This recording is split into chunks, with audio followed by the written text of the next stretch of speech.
প্রথম নজরে দুজন দুজনকে ভালোবেসে ফেলল।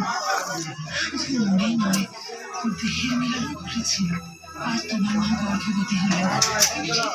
সমস্ত কথা তিনি বড়বাবুকেই বলবেন। সেই জন্য উনি রাঙাবাবুকে সব জানাতে ওনার বাড়িতে গিয়েছিলেন। সেখানে দেখি তোমার বাবা কোনো ঠাকুরের গান বাজাতে মেয়ের গলায় মশলা দিচ্ছেন।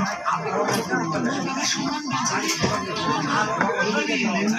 তোমার মা তো নিজের বাড়ি থেকে আত্মহত্যা করার অবস্থায় ছিলেন। পেটে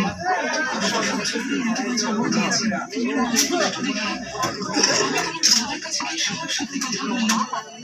উনি তোমার মায়ের কথা শুনে খুশি হলেন। তোমার মায়ের সাথে যে অন্যায় হয়েছে তার প্রায়শ্চিত্ত করতে চাইছিলেন। তাই গ্রামের শিব মন্দিরে গিয়ে তোমার বাবা তোমার মাকে বিয়ে করেছিলেন। কিন্তু চৌধুরী সাহেব এটা মেনে নিতে পারেননি। উনি খুশি হবার অভিনয় করে তোমার মাকে দুধে বেশ মিশিয়ে খাওয়ালেন। আর তোমার বাবাকে কত আদর করে ওখান থেকে নিয়ে গেলেন। তোমার মা মৃত্যুর সময়